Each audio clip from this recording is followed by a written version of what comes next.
सुंदरच्या सकाळच्या वेळी आपण स्तोत्र संहिता पहिला अध्याय पाहूया. स्तोत्र संहिता याचा पहिला अध्याय आणि त्यातील पहिल्या 3 वचनांकडे आपण थोडं आपलं लक्ष केंद्रित करूया. स्तोत्र संहिता याचा पहिला अध्याय आणि त्यातील पहिली 3 वचने. जो पुरुष दुर्जनांच्या मसलतीने चालत नाही, पापी जणांच्या मार्गात उभा राहत नाही आणि निंदकाच्या बैठकीत बसत नाही, तर परमेश्वराच्या नियमशास्त्रात रमतो, त्याच्या नियमशास्त्राचे रात्रंदिवस मनन करतो तो धन्य. जे झाड पाण्याच्या प्रवाहाजवळ लावलेले असते, जे आपल्या हंगामी फळ देते, ज्याची पाणी कोमेजत नाही, अशा झाडासारखा तो आहे आणि जे काही तो हाती घेतो ते सिद्धीस जाते. या ठिकाणी आपण पाहतोय की या स्तोत्रामध्ये पहिल्या अध्यायामध्ये या 6 वचनांमध्ये पहिली 3 वचन एक आशीर्वादित व्यक्तीसाठी आहेत आणि 4-5 वचनांपासून आपण पाहतो की दुर्जनाचा मार्ग किंवा दुर्जन व्यक्तीसाठी कसं काय ठेवलेलं आहे ह्या बाकीच्या शेवटच्या 3 वचनांमध्ये आपण पाहतो. कारण ह्या सकाळी आपण पहिल्या 3 वचनांकडे आपलं लक्ष केंद्रित करूया. देव त्यातून आपल्याला कशा प्रकारे या सकाळी बोध करत आहे. जो पुरुष दुर्जनांच्या मसलतीने चालत नाही, पापी जणांच्या मार्गात उभा राहत नाही आणि निंदकाच्या बैठकीत बसत नाही. या ठिकाणी आपण पाहतो एक क्रिया आहे की चालणे म्हणजे थोडक्यात आपण पाहतो की वागणे. या शब्दाचा अर्थ जीवनशैली किंवा आचरण अशा प्रकारे आपण या ठिकाणी पाहतो. दुर्जनांच्या मसलतीने म्हणजे त्यांचा सल्ला घेणे किंवा त्यांचं मार्गदर्शन घेणे, जे देवाच्या आज्ञापासून आपल्याला दूर नेतं. हा वाक्यप्रचार देवाचे नियम नाकारणाऱ्यांची जीवनशैली किंवा दृष्टिकोन स्वीकारणाऱ्यांविरुद्ध इशारा आपल्याला या ठिकाणी देत असलेलं सुद्धा आपण पाहतो. जे दुर्जनाच्या मसलतीने चालत नाही. नीतिसूत्रामध्ये एक वचन आपल्याला सांगतं, नीतिसूत्र 4 अध्याय आणि त्यातील 14 आणि 15 वचनामध्ये आपण पाहतो, दुर्जनांच्या मार्गात शिरू नको, दुष्टांच्या मार्गात चालू नको, त्यापासून दूर राहा, त्याच जवळून जाऊ नको, त्यावर मागे फिर आणि आपल्या मार्गाला लाग. या ठिकाणी परमेश्वर कसं आपल्याला वचनातून नेहमीच बोध करतो की दुर्जनापासून, पापी गोष्टीपासून, निंदकापासून दूर राम राहा, जीवन आहे ते निवड. हे सर्व गोष्टी आपल्याला परमेश्वर सूचित करत आहे. चालणे हे एक दैनंदिन जीवनातील हालचाली आणि आपली दिनचर्या आणि निर्णय यांचे चित्रण सुद्धा आपण या ठिकाणी पाहतो. पौल एका ठिकाणी 1 कोरिंथमध्ये म्हणत आहे 15 अध्याय आणि त्यातील 33 वचनामध्ये, फसू नका, कुसंगतीने नीती बिघडते. आणि पौल सुद्धा या ठिकाणी ह्या वचनांच्या द्वारे आपल्याला सांगत आहे की कुसंगती ज्याची संगत दुर्जनांमध्ये असते किंवा जे पापामध्ये असतात त्यांच्या संगतीत राहू नका किंवा त्यापासून त्यांचं जीवन दूर जाईल आणि ते अधिक आणि अधिक त्यांचं जीवनाचा स्तर खालवत जाईल. या ठिकाणी पौल स्पष्ट सांगतो की फसू नका, कुसंगतीने नीती बिघडते. आपण पाहतो की या ठिकाणी पापी जणांच्या मार्गात उभा राहत नाही. जो मनुष्य पापी जणांच्या मार्गात उभा राहत नाही, उभा राहणे आपण पाहतो एक चालण्यापेक्षा अधिक जाणीवपूर्वक केलेलं कृतीचे एक सूचकता या ठिकाणी पाहतो. चालण्यापेक्षा उभं राहणं हे एक अधिक स्थिरतेचं एक प्रमाण पाहतो, जे अनौपचारिक प्रभावापासून सक्रिय सहभागापर्यंत ज्याची प्रगती या ठिकाणी दर्शवते. चालण्यापेक्षा हे अधिक जास्त एक घातक असलेला आपण या ठिकाणी पाहतो. पापी लोकांचा मार्ग ही सवयीच्या पापाने वैशिष्ट्यपूर्ण असलेल्या जीवनशैलीचे प्रतीक आहे. ही प्रगती पापी कृत्यांमध्ये गुंतवण्याविरुद्ध एक चेतावणी या ठिकाणी आपण असलेली पाहतो की पापी जणांच्या मार्गात जो उभा राहत नाही. आणि नीतिसूत्रामध्ये आपण एक वचन पाहतो की पहिला अध्याय आणि त्यातील 10 ते 15 वचनामध्ये आपण पाहतो की ह्या गोष्टीला पुष्टी करत आहे.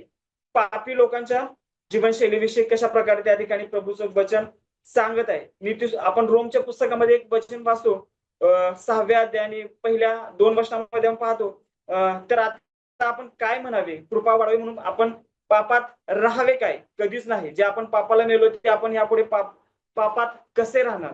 या ठिकाणी सुद्धा आपण पाहतो रोमच्या पुस्तकामध्ये लेखक लिहित आहे की आपण पापात राहिले नाही पाहिजे किंवा निंदकाच्या बैठकीत बसलं नाही पाहिजे, चाललं नाही पाहिजे. या ठिकाणी स्पष्टपणे देवाचं वचन सांगते की आपण त्यापासून दूर राहिलं पाहिजे, त्याच्या कृतीमध्ये सहभागी झालं नाही पाहिजे, त्याचे नैतिक मार्गाचे अनुकरण आपण केलं नसलं पाहिजे. आणि निंदकाच्या, आपण तिसरा मुद्दा पाहतो या ठिकाणी की निंदकाच्या बैठकीत बसत नाही. बसणे हे एक स्थिर आपुलकीचे प्रतीक आहे. आणि निंदक नीतिमानाला तुच्छ लेखतात आणि परमेश्वराच्या वचनावर संशय उपस्थित करणारा असा हा निंदक असतो. जेव्हा एखादी व्यक्ती या टप्प्यापर्यंत पोहोचलेला आपण पाहतो, तेव्हा पाप केवळ आचरणात आणलं जात नाही, तर त्याचे समर्थन सुद्धा केले जाते आणि त्याचा उत्सव सुद्धा साजरा केला जातो. आपले हृदय तिरस्काराने कठोर होण्यापूर्वीच आपण पापापासून, निंदकापासून दूर व्हावे असं देवाची इच्छा आहे. म्हणजे तो त्याच्या कृतीच्या मध्ये सहभागी होणार नाही, जो निंदकाच्या बैठकीत बसत नाही. या ठिकाणी आपण पाहतो की एक सारांश भाग जरी आपण या प्रश्नाचा पाहिला तर आपल्याला लक्षात येतं, अधार्मिक लोकांसोबत चालणं, उभं राहणे, नंतर बसणं हे अधोगतीचे एक चक्र मांडते. हे वचन आपल्याला शिकवते की प्रत्येक टप्प्यावर अधार्मिक प्रभाव नाकारल्याने आनंद आपल्याला मिळतो, देवामधला आनंद, ज्याची तुलना जगातील कोणत्याही गोष्टीशी होऊ शकत नाही. प्रियांनो, चालणे, उभा राहणे, बसतो म्हणजे कसं, एक दुसऱ्या वाक्यात आपण पाहतो की गेला, उभा राहिला आणि बसला. चांगल्या माणसाचे या ठिकाणचं वर्णन आपण पाहतो, चांगल्या माणसाचे वर्णन एक प्रथम नकारात्मक बाजूनं केलेलं सुद्धा आपण या ठिकाणी पाहतो की जो पुरुष दुर्जनांच्या मसलीने चालत नाही, पापी जणांच्या मार्गात उभा राहत नाही आणि निंदकाच्या बैठकीत बसत नाही. एक चांगल्या मनुष्याचं वर्णन थोडं नकारात्मक बाजूने केलेलं आहे, पण त्याचे आपण गुण पाहिले तर ते चांगल्यासाठी या ठिकाणी आपण पाहतो. दुसऱ्या प्रश्नात आपण ज्यावेळेस पाहतो तर परमेश्वराच्या नियमशास्त्रात रमतो, त्याच्या नियमांचे रात्रंदिवस मनन करतो, तो धन्य. या ठिकाणी आपण पाहतो की आनंद हा शब्द देवाच्या नियमात आढळणाऱ्या एका गहन आनंदाला आणि समाधानाला सूचित करणारा या ठिकाणी आपण हे वचन पाहतो.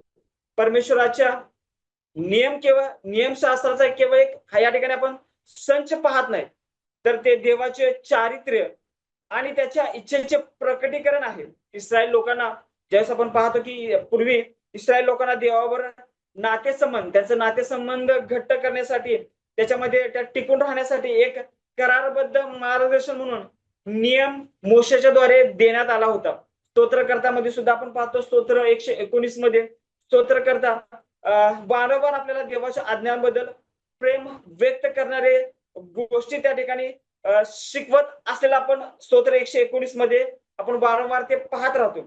हा नियम एक ख्रिस्ताचा एक प्रकार म्हणून सुद्धा आपण पाहतो. जसं आपण पाहतो की ज्याने तो परिपूर्णपणे पूर्ण केला आहे आणि तो देवाचे अंतिम प्रकटीकरण सुद्धा आपण ख्रिस्ताला पाहतो, पुढे पाहतो आपण.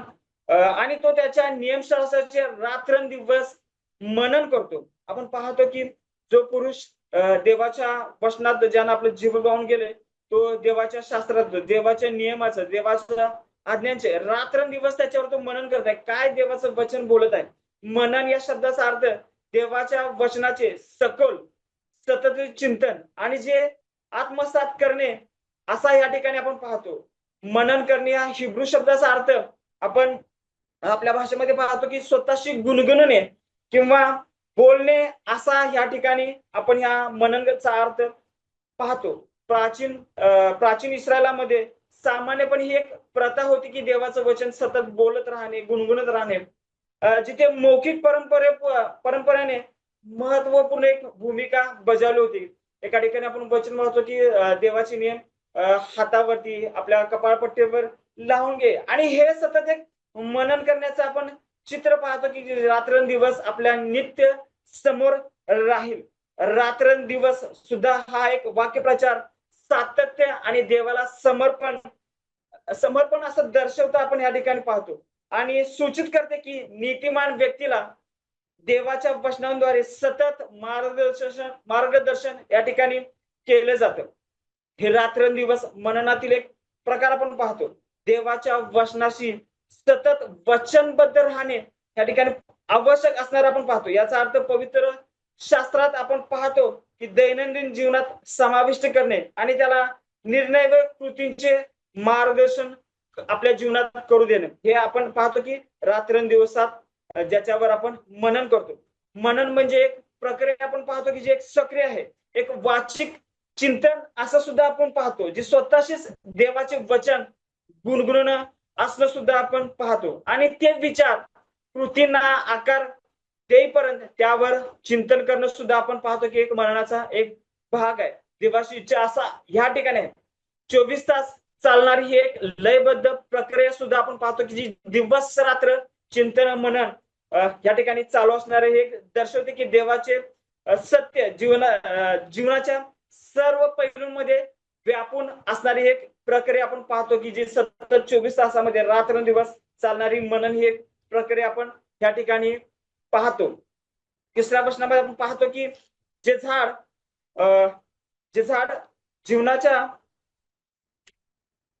जे झाड पाण्याच्या प्रवाहाजवळ लावलेले असते, जे आपल्याला हंगामी फळ देते, ज्याची पाने कोमजत नाहीत, अशा झाडांसारखा तो आहे. आणि जे काही तो हाती घेतो ते सिद्धीस जाते. एक आशीर्वादित व्यक्ती कशा प्रकारे आहे या ठिकाणी आज स्पष्ट तिसऱ्या प्रश्नातून आपण पाहतो की हे स्पष्ट या ठिकाणी केलेलं आहे. जे झाड पाण्याच्या प्रवाहाजवळ लावलेलं असतं, आपण पाहतो की पाण्याच्या प्रवाहाजवळ लावलेले झाडाची प्रतिमा ही स्थिरता, पोषण आणि चैतन्य अधोरेखित करते. पवित्र शास्त्राच्या काळापासून म्हणजे फार पूर्वीपासून पाहतो पाणी एक मौल्यवान संसाधन असलेलं आपण या ठिकाणी पाहतो. विशेषतः आपण पाहतो की मध्यपूर्व शुष्क प्रदेशात पाण्याजवळ लावलेले झाडे एक सतत पोषित आणि टिकून राहणाऱ्या जीवनाचे प्रतीक असलेलं आपण या ठिकाणी पाहतो. हे देवाच्या वचनात रुजलेलं आणि त्यातून आध्यात्मिक पोषण मिळणाऱ्या व्यक्तीसाठी एक रूपक म्हणून याच्याकडे आपण पाहिलं जातं की जे झाड पाण्याच्या प्रवाहाजवळ लावलेलं असतं. एक रूपक म्हणून सुद्धा आपण ह्या गोष्टीकडे पाहतो. लावणे ही कल्पना सुद्धा आपल्या जीवनामध्ये हेतुपूर्तता आणि उद्देश दर्शवतं की आणि असे सूचित करते की नीतिमान व्यक्तीला दैवी पोषण प्राप्त करण्यासाठी जाणीवपूर्वक योग्य स्थितीत ठेवलेलं आहे. जे आपण पाहतो की जे सतत पाण्याच्या प्रवाहाजवळ असलेलं एक गोष्ट या ठिकाणी आपण ही सूचित करतात. याचा प्रतिध्वनी आपण पाहतो की याच्या ठिकाणी इर्म्याच्या 17व्या अध्यायामध्ये 7 आणि 8व्या वचनामध्ये आपण त्याच्यामध्ये अधिक सविस्तर वाचतो. जे आपल्या हंगामी फळ देते. दुसरा भाग आपण पाहतो या ठिकाणी जे आपल्या हंगामी फळ देते म्हणजे आपल्या वेळेमध्ये जे फळ देव करतं, या फळाविषयी आपण पाहतो की जे आध्यात्मिक फळ आहेत. गलतीच्या पुस्तकामध्ये 5वा अध्याय 22-23 मध्ये आपण पाहतो की आत्म्याचे फळ. आणि या ठिकाणी आपण पाहतो आपल्या हंगामी फळ देणे या वाक्य प्रचाराच्या इच्छेशी जुळलेल्या जीवनाच्या नैसर्गिक आणि वेळेच्या उत्पादकतेवर प्रकाश टाकणार हे आपल्या हंगामी फळ देण्याची एक प्रक्रिया आहे. एक नीतिमान योग्य व्यक्ती योग्य क्षणी चांगले कृत्य आणि आत्मिक फळ देणारे सुद्धा आपण ह्या वाक्यातून पाहू शकतो. जे देवाचे आशीर्वादित अशी व्यक्ती आहे. योग्य वेळी किंवा हंगामी फळ देणे ही कल्पना सूचित करते की प्रत्येक गोष्टीसाठी देवाची एक दैवी वेळ अशी आहे ज्यांच्याविषयी आपण सविस्तर पाहतो की उपदेशकाच्या पुस्तकामध्ये 3ऱ्या अध्यायामध्ये ती वेळ आपण पाहतो की जी देवानं निवडलेली आहे. फळ या ठिकाणी पाहतो आपण जे फळ आहे नीतिमान जीवनाचे दृश्य परिणामाचे हे प्रतीक असलेलं आपण पाहतो. जसे की चांगले कृत्य, चारित्र्य आणि प्रभाव फळाद्वारे ह्या वचनातून आपल्याला दिसून येतं. आणि या ठिकाणी आपण पाहतो की जे हंगामी आहे, हंगामी म्हणजे योग्य ऋतूत. आणि हे एक सूचित करते की वाढ आणि उत्पादकतेसाठी नैसर्गिक नियोजित काळ दर्शवतं.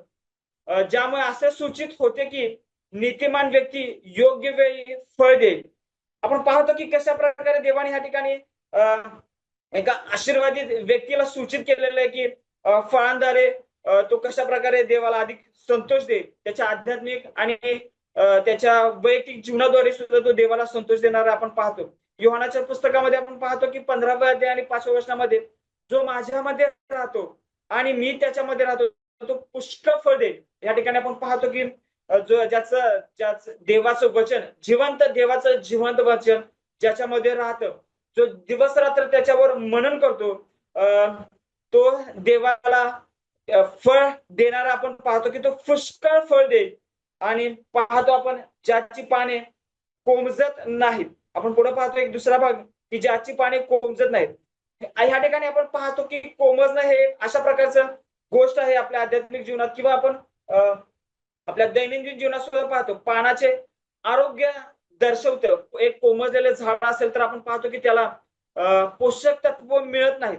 न कोमजलेली पाने अत्यंत कडक उन्हातही आपले जीवन अविरत चालू असल्याचे दाखवते. ज्याची पाने कधीच कोमजत नाहीत. जे एक चांगल्या प्राण्याच्या प्रवाहाजवळ लावलेलं आहे किंवा आपण पाहतो की दुसऱ्या भागात आपण पाहतो की आध्यात्मिक दृष्ट्यामध्ये की प्रभूचं वचन म्हणे की जो माझ्यामध्ये राहतो आणि माझी वचने ज्याच्यामध्ये राहतात, आपण पाहतो की तो सुद्धा त्याची पाने कधीच कोमजत नाही. तो कोणत्याही परिस्थितीमध्ये टिकून राहतात. देवाला सदैव फळ देणार राहतात, संतोषकारक राहतात. ज्याला जगातील एक व्यक्ती जर पाहिल तर त्याला त्याला त्याच्याकडे पाहून आनंद सुद्धा होईल. आपण पाहतो अशा प्रकारे ही एक व्यक्ती आहे. नीतिमान जसं आपण पाहतो की नीतिसूत्रामध्ये 11व्या अध्याय आणि 28व्या वचनामध्ये आपण एका ठिकाणी पाहतो की नीतिमान हिरव्या पानाप्रमाणे वाढत राहतात.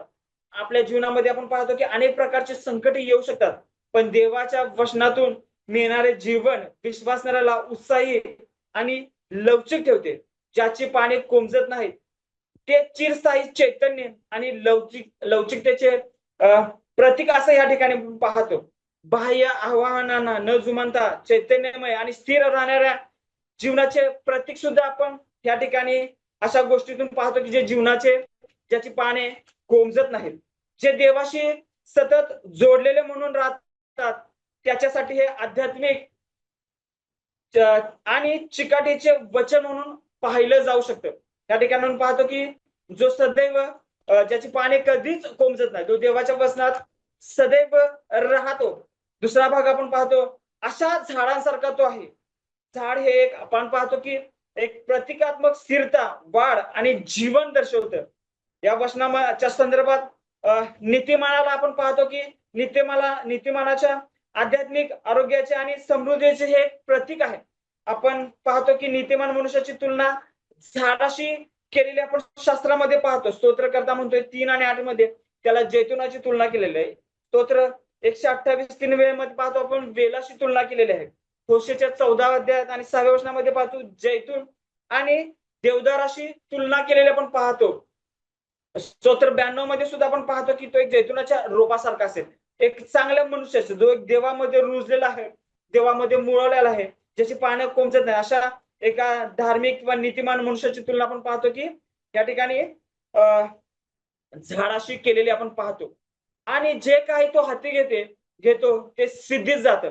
या ठिकाणी आपण पाहतो की येथे उल्लेखलेली समृद्धी केवळ भौतिक नसून त्यात आत्मिक आणि सर्वांगीण कल्याणाचाही समावेश ह्या ठिकाणी आपण ह्या भागामध्ये पाहतो की जे जो काही तो हाती घेतो ते सिद्धीस जातं.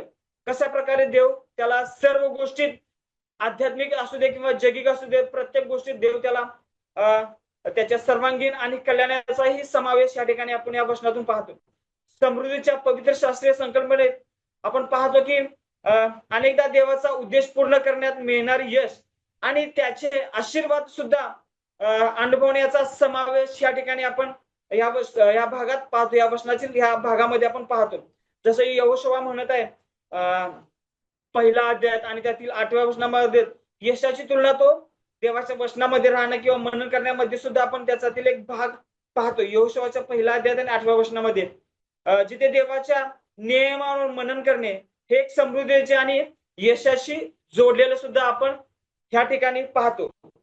देवाच्या वचनानुसार जगलेले जीवन नैसर्गिकरित्या आपण पाहतो की विविध पैलूंमध्ये भरभराटीस येते, कारण नीतिमानांना आशीर्वाद मिळतो आणि मार्गदर्शन सुद्धा आपण पाहतो की मार्गदर्शन सुद्धा ह्या वचनातून देव सतत करत राहतो. ही समृद्धी अंतिमता आपण पाहतो की देवाशी असलेले नातेसंबंधात रुजलेली जो सर्व खऱ्या यशाचा आणि पूर्ततेचा आपला प्रभू आहे, स्तोत्र आहे, त्याच्यापासून जे यश आपल्याला प्राप्त होतं सर्व गोष्टीत. जो आपण पाहतो की एका ठिकाणी रोमच्या पुस्तकात 8व्या अध्याय आणि 28व्या वचनामध्ये आपण पाहतो जे देवावर प्रेम करतात, त्याच्या आज्ञा पाळतात, त्यांच्यासाठी सर्व गोष्टी मिळून कल्याणकारक होणाऱ्या सुद्धा आपण गोष्टी या ठिकाणी पाहतो. स्तोत्रकर्ता मध्ये आपण पाहतो स्तोत्र 1:3 मध्ये हे एक वचन अशा प्रकारे आहे की जे झाड पाण्याच्या प्रवाहाजवळ लावलेले असते, जे आपल्याला हंगामी फळ देते, ज्याची पाणी कोंबजत नाही, अशा झाडासारखा तो आहे आणि जो काही तो हाती घेते ते सिद्धीच जाते. या ठिकाणी आपण देवाच्या वचनात आपण पाहतो की स्थिर असलेल्या विश्वासणाऱ्यांचे एक स्पष्ट चित्र या ठिकाणी एक रेखाटलेलं आपण पाहतो, जो सतत पोषित निश्चितपणे फलदायी आंतरिकरित्या समृद्ध आणि दैवीरित्या संपन्न असलेल्या व्यक्तीचं चित्र त्या पहिल्या वचनामध्ये आपण पाहतो.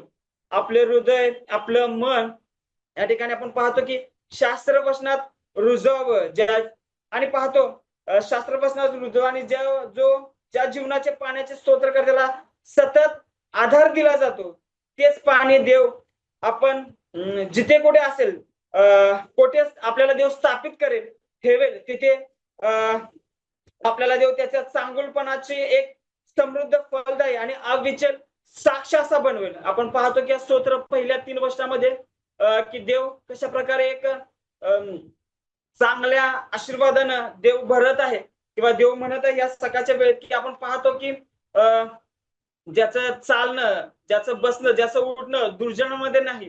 दुसऱ्या वचनामध्ये पाहतो की देवाचा जो सतत अहोरात्र मनन करतो, रात्रंदिवस त्याच्यावर मनन करतो, तो पुरुष धन्य. आणि जे झाड, जे एक व्यक्ती, जसं अशी व्यक्ती आहे, आशीर्वादित व्यक्ती की जे पाण्याच्या प्रवाहाजवळ लावलेले असते, जे हंगामी देवाला फळ देते. कोणत्याही परिस्थितीमध्ये देवाला त्याच्यातून फळ मिळतं, ज्याची पाणी कोंबजत नाही. जगातील प्रत्येक परिस्थितीमध्ये तो सदैव देवासाठी एक उपयोगी असं पात्र बनतं. अशा झाडांसारखा तो आहे आणि जो काही तो हाती घेतो, परमेश्वर त्याला त्याच्यामध्ये यश देतो. असं यश देव आपल्या प्रत्येकाला देव त्याच्या वचनामध्ये अहोरात्र मनन करण्यासाठी, चिंतन करण्यासाठी देवाची इच्छा आपल्या जीवनात ह्या सकाळी हेच आहे की आपण प्रत्येक परिस्थितीमध्ये त्याच्या वचनामध्ये राहावं, त्याचं अहोरात्र मनन करावं, चिंतन करावं. दिवसातील 24 तास त्यातील 1 सेकंद सुद्धा इकडे तिकडे न दवडता त्याच्यावर आपण सतत मनन करत राहावं. देवाचा विचार आपल्या जीवनामध्ये सातत्याने येत राहावा. प्रत्येक परिस्थितीमध्ये आपण देवाला फळ देत राहावं, अशी देवाची या ठिकाणी आपण पाहतो की आज स्तोत्राच्या पहिल्या अध्यायात पहिल्या 3 वचनामधून आपल्या जीवनातून देव सतत एक विश्वासणाऱ्या जीवनातून ही गोष्ट पाहत आहे की आपण त्याला फळ द्यावं.